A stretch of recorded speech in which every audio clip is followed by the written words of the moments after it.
मीनू मौसी ने जंगल में कचौड़ियों का ठेला लगाना शुरू किया। मीनू मौसी की कचौड़ियाँ लाजवाब थी। धीरे धीरे ढेर सारे पंछी मीनू मौसी के कचौड़ी खाने पहुँचने लगे। अरे आओ आओ, कचौड़ी और आलू की सब्जी ऐसी कहीं पे मिल जाए तो फिर बता देना। अरे मीनू मौसी, हम तो जानते ही हैं, तुम्हारी कचौड़ियाँ तो लाजवाब होती हैं। पूछो मत, मुझे तो घर का खाना पसंद ही नहीं आता है। तुम्हारी कचौड़ियों के बगैर तो मेरा दिन ही नहीं गुजरता है। हाँ मीनू मौसी, तुमने ये बहुत अच्छा खोला है। हमारे बच्चों को भी अच्छा खाना मिल जाता है। मैं जानती हूँ तुम सारा कुछ बहुत अच्छे से बनाती हो, इसलिए तो मैं आँख बंद करके अपने बच्चों को भी कचौड़ियाँ खिला देती हूँ। अरे अरे मीनू मौसी, मेरे 5 प्लेट पैक कर दो। अरे हाँ रे परदेसी, कैसा है तू? ठीक हूँ मीनू मौसी, बस आपकी दुआ है।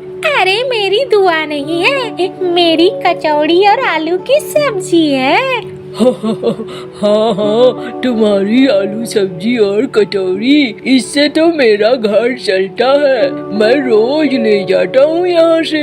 5 जने हैं हम लोग, रोज इनकी ही कचौड़ियों से दिन की शुरुआत होती है। तभी वहाँ कालू कौवा पहुँचता है।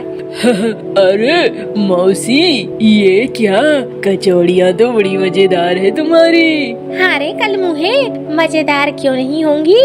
अच्छे अच्छे आलू, अच्छे अच्छे आटे, सब कुछ मेरी कचौड़ियों में अच्छा रहता है। सब्जी में भी, इसीलिए तो जंगल के पंछी ही नहीं, आसपास के जंगल के पंछी भी आते हैं। हाँ मौसी, ये बात तो तुमने ठीक ही कही हो। सबके जाने के बाद शाम के समय जब मीनू मौसी अपना ठेला लेकर वापस लेने को चली, तभी वहाँ पर टीकू बत्तख पहुँच गया। अरे मौसी मुझौसी, मुझे छोड़कर जा रही हो? मुझे कचौड़ी नहीं खिलाओगी क्या? अरे नास पीटे, समय पे आता तो कचौड़ी मिल जाती। अभी शाम के समय मीनू की कचौड़ियाँ कभी नहीं बचती हैं। तू क्या सोचकर यहाँ आया है? मीनू की कचौड़ियाँ तो दोपहर बाद होते होते ही खत्म हो जाती हैं। अरे मौसी, वो तो मैं जानता हूँ, लेकिन मौसी मैं यहाँ कचौड़ी के लिए नहीं, बल्कि तिजोरी के लिए आया हूँ। मतलब? अरे मौसी, कर्जा लेते समय याद रखती हो, ब्याज देते समय भूल जाती हो मौसी, अच्छी बात नहीं है। अरे ठीकू, हर महीने तो मैं तुझे ब्याज पहुंचा ही देती हूँ। इस महीने थोड़ी देर हो गई है, पर्व है, त्योहार है, दिवाली आने वाली है, इतना भी मत खून जलाया कर। अरे मौसी, मैं कहाँ कह रहा हूँ कि तुम दिवाली में पटाखे न जलाओ, लेकिन पटाखे तो मेरे बच्चे भी जलाएंगे ना मौसी, तो फिर पैसे तो चाहिए ना। ये ले नास पीटे, ले जा यहाँ से। तू ही फुलझड़ियाँ जला ले, तू ही पटाखे फोड़ ले, मुझे जरूरत नहीं है। अरे मौसी, गंदा है पर धंधा है, क्या करूँ? कहकर टीकू पैसे उठाकर निकल जाता है वहाँ से। अब मौसी सोच में पड़ जाती है। ये नास पीटा तो मेरे पैसे लिए गया, अब मैं क्या करूँगी? घर में मुन्नू है, दिवाली भी आने वाली है, दिवाली की सजावट भी करनी है। मीनू मौसी घर पहुँचती है। मुन्नू मीनू मौसी से कहता है, माँ इस बार ना मैं ढेर सारे पटाखे लूँगा। हाँ बेटे, ढेर सारे पटाखे मैं कहाँ से दूंगी? कोई नहीं बेटा, चल खाना खा और सो जा। रात भर मीनू मौसी को नींद नहीं आती है। अगली सुबह मीनू मौसी उठकर वापस से ठेला लगाने के लिए चली जाती है और दिन भर की बिक्री करके आती है। दिवाली नजदीक आ रही थी। मुझे कुछ करना होगा, ऐसे तो नहीं चलेगा। घर में बैठकर आलू छील रही थी कि तभी वहाँ पर कालू कौवा आ जाता है। अरे मीनू मौसी, तुम्हें वहाँ बाजार में नहीं देखा तो सोचा यहाँ चला आऊं, देखो मीनू मौसी क्या कर रही है। अरे क्या कर रही हूँ कलमुहे, आलू छील रही हूँ। अरे मौसी, ये तो बड़े अच्छे अच्छे आलू हैं, मीठे मीठे लग रहे हैं। अरे कलमुहे, अच्छे आलू हैं, मीठे हैं, ताजे हैं, तभी तो सब्जी अच्छी बनती है। यूं ही मीनू की कचौड़ी और सब्जियां प्रसिद्ध नहीं है। तभी मुन्नू आ जाता है। माँ तुम पटाखे लाओगी ना इस दिवाली? अरे जा मुन्नू, अभी खेल, मुझे परेशान मत कर। अरे मौसी, उसे डांट कर भगा क्यों दिया? बच्चा ही तो है, सही तो बोल रहा है। अरे काले कलमुहे, बता मुझे, मेरी आमदनी होती कितनी है? सारा तो वो टीकू लेकर चला जाता है। मैं कहाँ से? इस दिवाली तो मेरे लिए बहुत मुश्किल है। क्या सजावट करूँगी, क्या पकवान बनाऊंगी, क्या बच्चे को दूंगी फुलझड़ियाँ? अरे मौसी, ऐसे मत बोलो। और एक बात बोलूं मौसी, ये जो सारा किया कराया है ना, तुम्हारी ही वजह से है। तुम्हारी जगह अगर मैं रहता तो आज मेरे महल खड़े होते। ये क्या कह रहा है कलमुहे? और नहीं तो क्या मौसी, ये बढ़िया वाले आलू लेकर आती हो, बढ़िया वाला आटा लेकर आती हो, इनकी कीमत तो बढ़िया होगी। अरे अच्छी चीज लेगा तो अच्छी कीमत तो देनी ही पड़ेगी ना।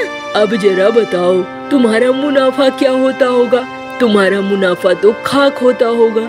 अरे मुनाफा तो थोड़ा बहुत ही होता है।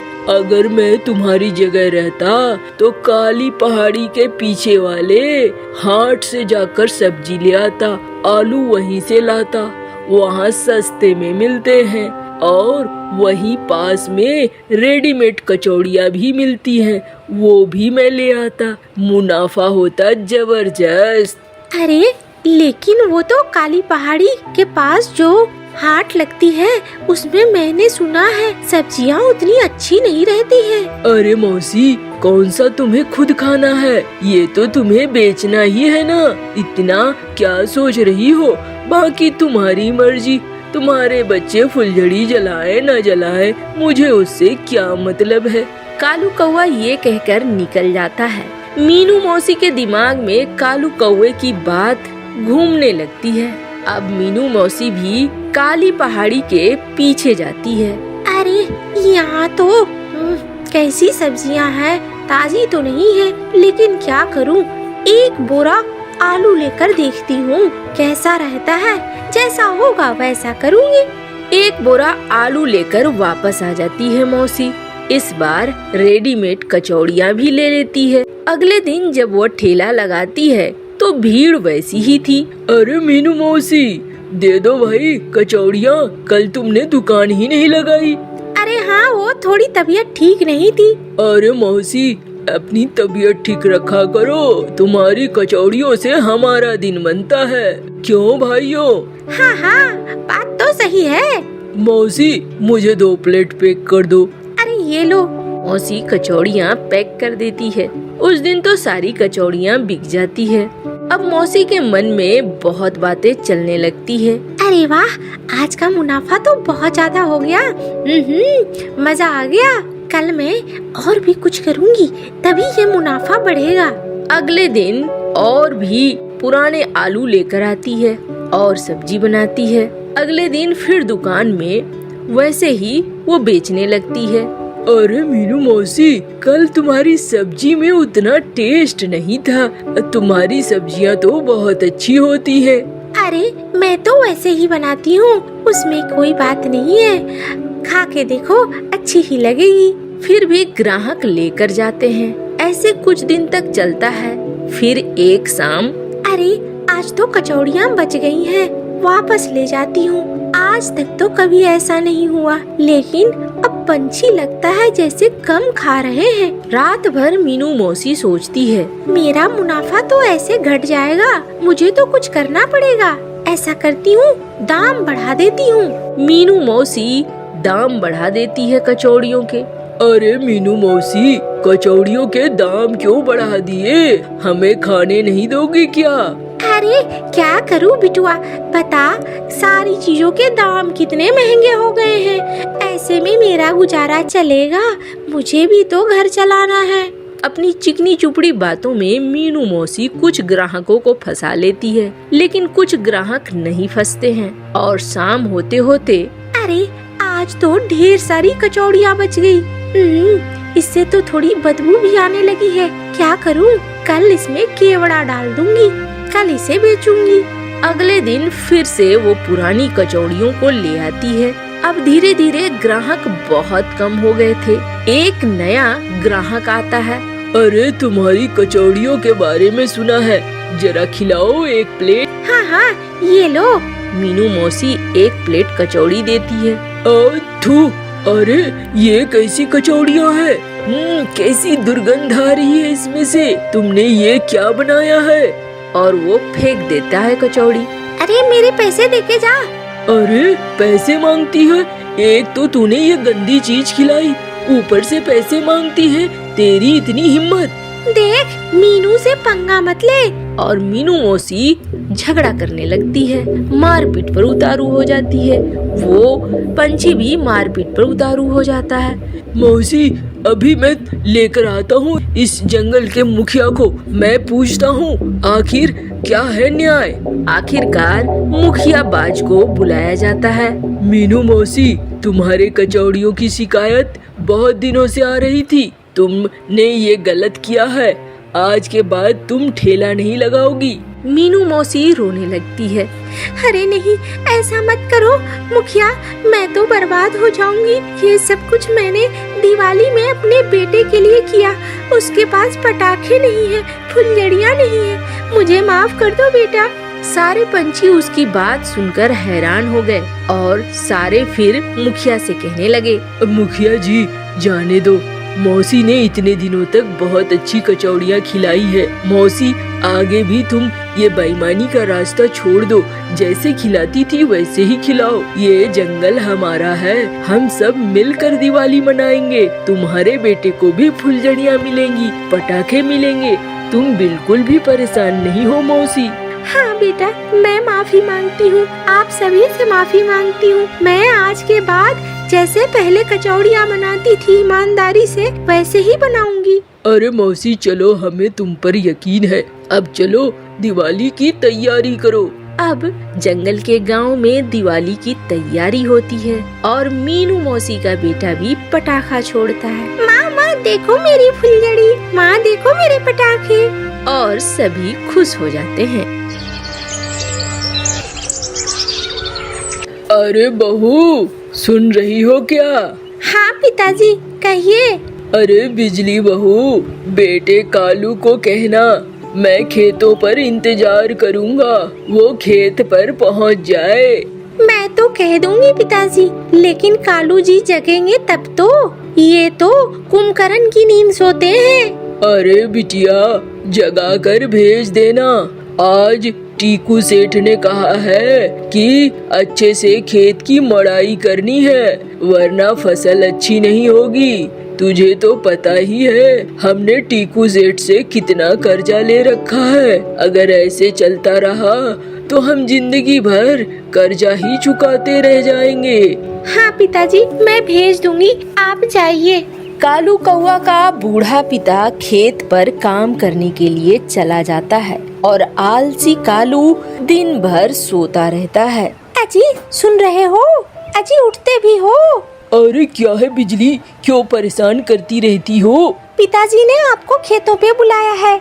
मत मारी गई है तुम्हारी, खेतों पे बुलाया है? इतने सुबह सुबह कौन जाएगा खेतों पे? अजी आपका दिमाग खराब है क्या? आँख खोल कर देखो, 12 बज रहे हैं दिन के। सुबह से जगा रही हूँ, अब तो दोपहर हो गया है। अरे चुपचाप करो, खाना बनाओ, आधे घंटे में जगूंगा तो खाऊंगा। इतना कह के कालू सो जाता है और उधर धीरे धीरे शाम ढल जाती है। शाम को कालू का पिता वापस आता है। अरे बहू, तुमने भेजा नहीं था कालू को? पिताजी मैंने भेजा था, मैंने उठाया भी था, लेकिन आपके बेटे माने नहीं। मैं थक गई, मैंने छोड़ दिया फिर। अरे न जाने कौन सी घड़ी में ये पैदा हुआ था, इसके लक्षण सुधरते नहीं है। कब तक ये सुधरेगा नहीं समझ में नहीं आता है। ऐसे तो जिंदगी बर्बाद हो जाएगी। एक दिन कालू के पिता की तबीयत ठीक नहीं थी और टीकू सेठ ने खेत पे आने को बोला था। अरे बेटा उठो जरा, मेरी तबीयत ठीक नहीं लग रही है, खेत पे चले जाओ। बार बार कालू के पिता चिल्ला रहे थे, लेकिन कालू जग ही नहीं रहा था। कालू के चादर को हटाया उसके पिता ने। अरे सुन कालू, आज तो फैसला होकर रहेगा, या तो तू इस घर में रहेगा तो काम करेगा, वरना इस घर को छोड़ के जाएगा। तुझे मैं नहीं रख सकता, एक निखट्टू जवान को मैं खाना नहीं खिला सकता, निकल जा यहाँ से। अच्छा पिताजी, तो मैं आपकी आंखों में खटकने लगा हूँ, ये क्यों नहीं कहते हो? चलो बिजली, चलो हमारे साथ, हम बाहर रहेंगे। तुम्हें जहाँ जाना है जाओ, मैं तुम्हारे साथ नहीं जाने वाली। तुम मुझे खिलाओगे क्या, पिलाओगे क्या? हाँ, तुम्हारे पास तो एक छत भी नहीं है, मैं तो इसी घर में रहूंगी। निकल जा तू यहाँ से, तू किसी लायक नहीं है। हाँ हाँ, मैं जा रहा हूँ। कालू कौवा निकल आता है और चलता चला जाता है। धीरे धीरे रात होती चली जाती है।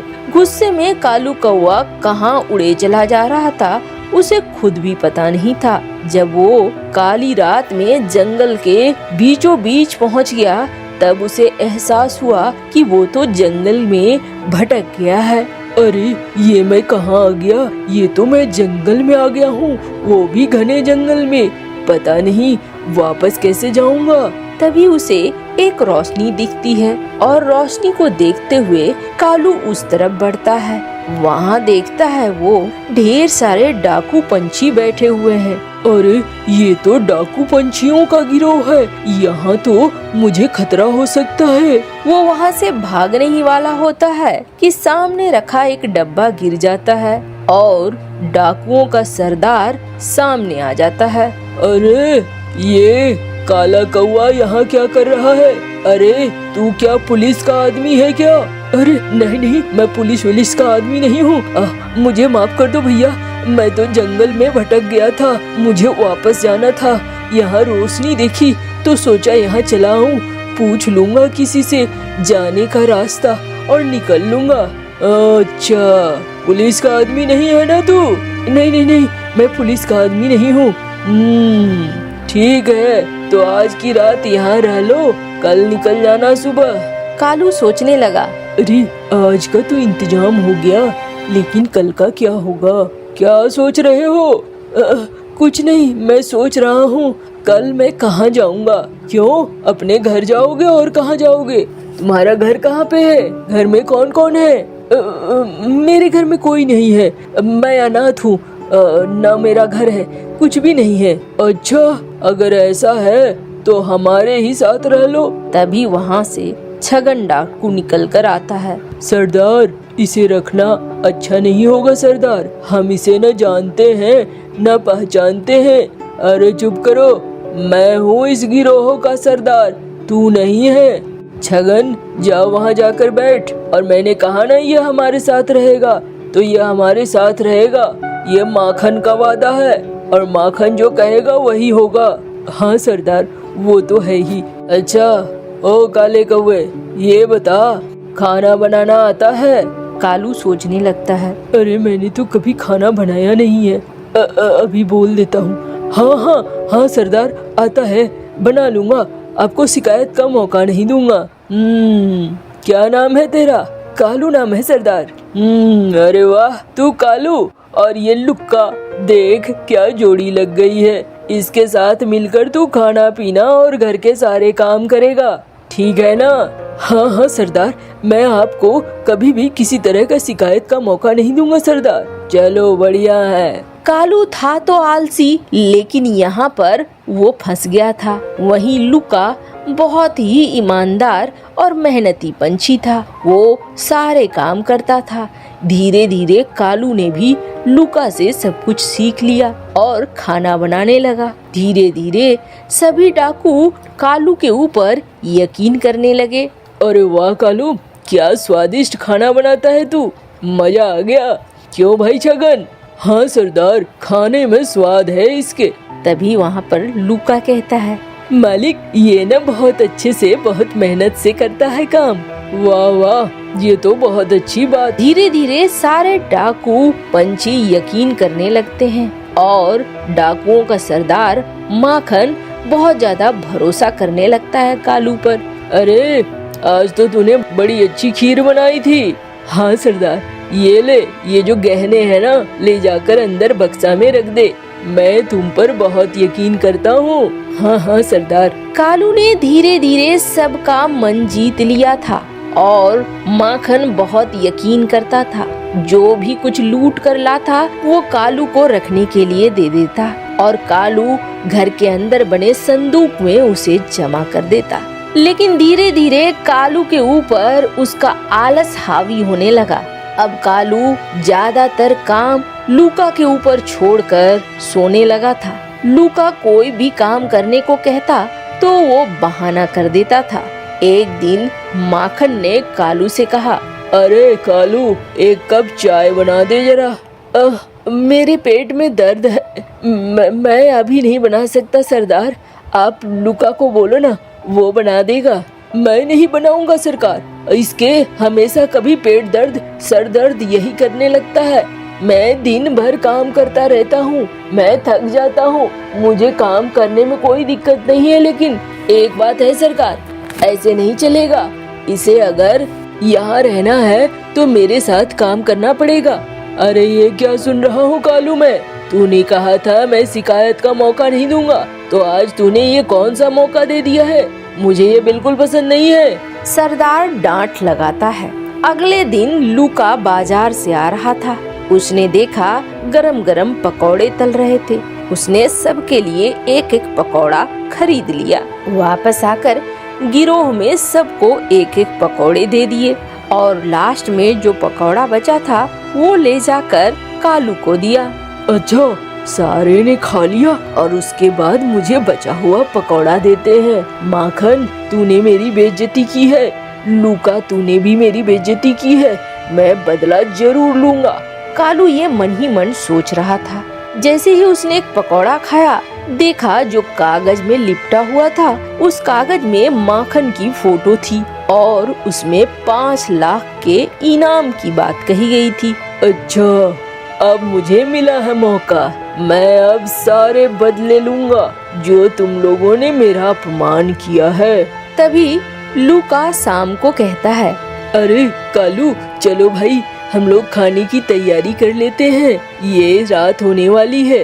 अरे लूका भैया, तुम छोड़ दो, हम बना लेंगे आज खाना। आज तो बहुत ज्यादा थक गए होगे तुम, मैं सारा खाना बना लूंगा, आप टेंशन न लो। लूका मन ही मन हंसने लगता है सरदार की बात का असर हुआ है इसके ऊपर। ये आलसी निखट्टू तो सुधर रहा है। कालू खाना बनाने लगता है और मन ही मन कहता है, आज तो मैं तुम सबको बताऊंगा कि क्या हूँ मैं। खाने की खुशबू सूंघते हुए लूका पहुँचता है। अरे वाह कालू, लगता है खाना बहुत स्वादिष्ट बना है। सरदार तो भूख के मारे तड़प रहे हैं, बोल रहे हैं जल्दी खाना लगाओ।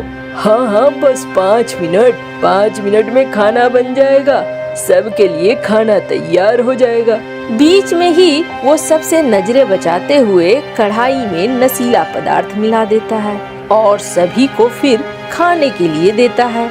अरे वाह कालू, तूने बड़ा अच्छा खाना बनाया है।